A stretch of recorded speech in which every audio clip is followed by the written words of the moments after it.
नमस्कार बच्चों, कैसे हैं आप सब लोग। आशा करती हूँ आप लोग बहुत अच्छे होंगे। बच्चों, आज हम पढ़ेंगे पाठ नंबर 9 जिसका नाम है वचन यानी कि नंबर। बच्चों, पिछली कक्षा में हमने लिंग पढ़े थे, हमने जिसमें जाना था लिंग के दो भेद होते हैं, स्त्रीलिंग और पुल्लिंग, और हमने उनके नियम भी पढ़े थे। आज हम पढ़ेंगे वचन यानी नंबर।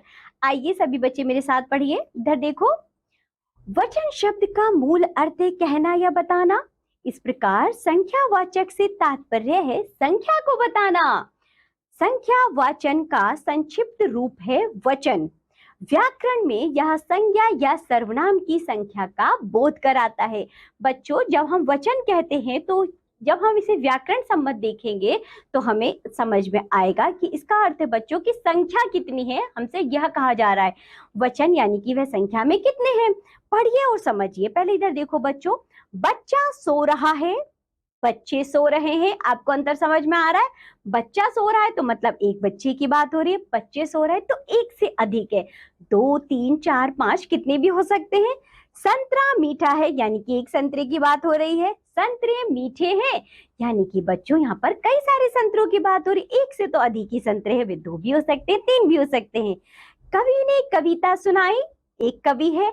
कवियों ने कविताएं सुनाई, तो बच्चों यहाँ पर कई सारे कवियों की बात हो रही है।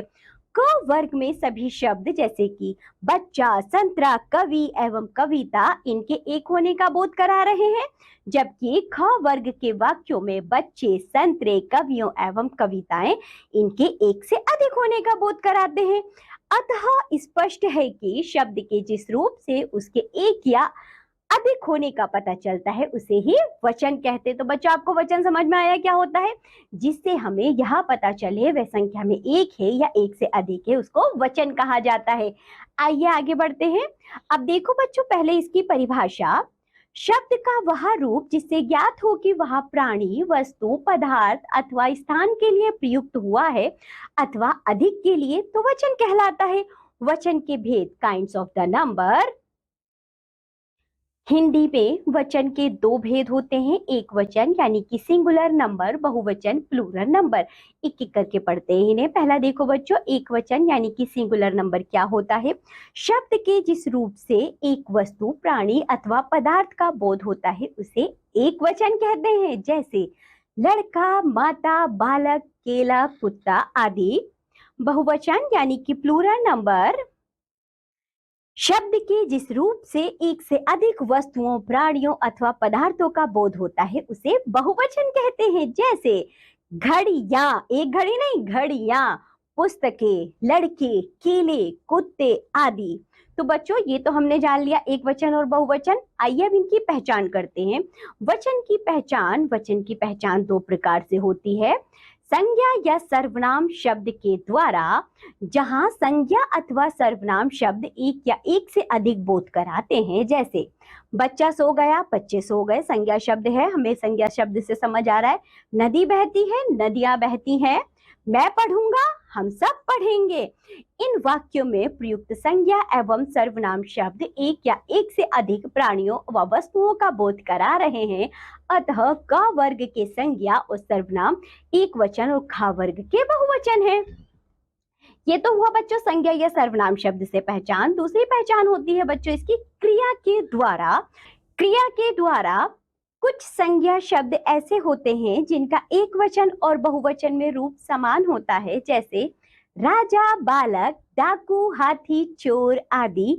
ऐसे शब्दों की पहचान वाक्य के क्रियापदों के द्वारा होती है, जैसे राजा आ रहा है, तो बच्चों जो राजा है हमने एक वचन में प्रयोग किया या तब भी राजा रहा, राजा आ रहे हैं। अब आप देखिए, राजा राजा तो एक ही है, लेकिन हमें कैसे पता चलेगा एक वचन है या बहुवचन। क्रिया से। आ रहा है तो मतलब एक राजा की बात हो रही है, राजा आ रहे हैं तो मतलब बच्चों बहुत सारे राजाओं की बात हो रही है, कई सारे राजा हैं। बालक सो रहा है यानी एक बालक है, बालक सो रहे हैं, क्रिया से हमें पता चला कि एक से अधिक बालक हैं। हाथी वन में विचर रहा है, तो बच्चों हाथी वन में विचर रहे हैं। चोर भाग गया, एक चोर, चोर भाग गए, यानी कि बच्चों कई सारे चोर। ख वर्ग के वाक्यों की क्रियाओं में राजा, बालक, हाथी तथा चोर बहुवचन है, क्योंकि इनके साथ प्रयुक्त क्रियाएं बहुवचन का बोध करा रही हैं। आगे बढ़ते हैं। अब देखो बच्चों, एक बात और याद रखना, बहुवचन में आदरार्थ बहुवचन, इसका क्या अर्थ है?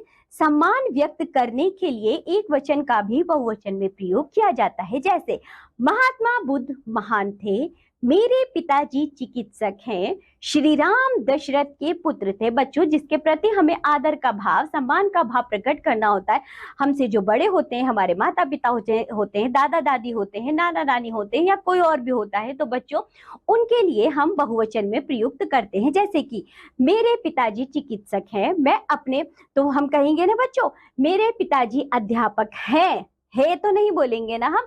मेरी माताजी खाना बना रही है, ऐसे तो नहीं बोलेंगे, मेरी माताजी खाना बना रही है। तो बच्चों, जहां आदर होता है, जहां सम्मान देना होता है हमें, तो वहां एक वचन को भी हम बहुवचन के रूप में प्रयुक्त करते हैं। इसे आप याद रखेंगे। चलिए आगे बढ़ते हैं। अब हम पढ़ेंगे बच्चों वचन संबंधी अन्य नियम। जैसे कि निम्नलिखित शब्दों का प्रयोग सदैव बहुवचन में होता है। जैसे बच्चों दर्शन, आंसू, होश, हस्ताक्षर आदि। कुछ शब्दों का प्रयोग हमेशा एक वचन में ही होता है। जैसे सोना, भीड़, जनता, चाय, घी आदि। उसके पास सोना है, आज मेले में बड़ी भीड़ है। जनता भ्रष्टाचार के विरुद्ध आंदोलन करेगी। कितने प्याले चाय चाहिए? तो बच्चों ये सभी शब्द जो है एक वचन में ही प्रयोग होते हैं।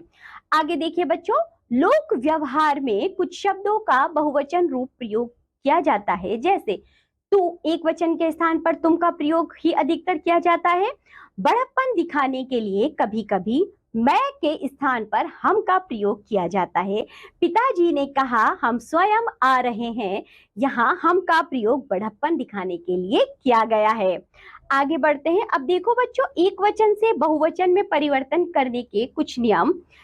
पुल्लिंग शब्द के अंतिम आ को ए कर देने से बहुवचन रूप बन जाता है। जैसे बच्चों बेटा बेटे, तोता तोते, कपड़ा कपड़े, कीड़ा कीड़े, पेड़ पेड़े, शीशा शीशे, ताला ताले, पहिया पहिए, चना चने, बकरा बकरे। कुछ और नियम देखिए बच्चों। अकारांत स्त्रीलिंग संज्ञाओं के अंत में ए जोड़ देने से बहुवचन रूप बन जाता है। जैसे महिला महिलाएं, लता लताएं, अध्यापिका अध्यापिकाएं, सभा सभाएं, गाथा गाथाएं, कला कलाएं। आगे बढ़ते हैं। अब देखो बच्चों, इकारांत स्त्रीलिंग शब्दों के अंत में या जोड़ देने से बहुवचन रूप बन जाता है। जैसे लिपि लिपियां, जाति जातियां, विधि विधियां, निधि निधियां, तिथि तिथियां, पंक्ति पंक्तियां, नीति नीतियां, रीति रीतियां। आगे देखो, इकारांत स्त्रीलिंग के अंत में ई का इया कर देने से बहुवचन रूप बन जाता है। जैसे बेटी बेटियां, रोटी रोटियां, कुर्सी कुर्सियां, मक्खी मक्खियां, लकड़ी लकड़ियां, मकड़ी मकड़ियां, धोती धोतियां, पगडंडी पगडंडियां, सीटी सीटियां, घड़ी घड़ियां। शब्द के अंत में या आने पर उसे या कर देने से बहुवचन रूप बन जाता है। जैसे चिड़िया चिड़िया, गुड़िया गुड़िया, डिबिया डिबिया, कुतिया कुतिया, लुटिया लुटिया, बुढ़िया बुढ़िया, चुहिया चुहिया, कुटिया कुटिया। आकारांत स्त्रीलिंग शब्दों के अंत में ए जोड़ देने से बहुवचन रूप बन जाता है। जैसे छात्रा छात्राएं, कविता कविताएं, माला मालाएं, माता माताएं, आचार्य आचार्याएं, कला कलाएं। उकारांत, उकारांत और औकारांत स्त्रीलिंग शब्दों के अंत में ए बढ़ाकर ऊ का हिर्सव कर देने से बहुवचन रूप बन जाता है। जैसे लू लुएं, जू जुएं, बहु बहुएं, गौ गौएं, वस्तु वस्तुएं, धेनु धेनुएं। शब्दों के अंत में गण, वृंद, जन, वर्ग, लोग आदि शब्द जोड़कर बहुवचन रूप बनाया जाता है। जैसे बच्चों आप लोग, छात्र छात्रगण, मजदूर मजदूर वर्ग, विद्वान विद्वजन, पाठक पाठक वृंद, प्रजा प्रजानन।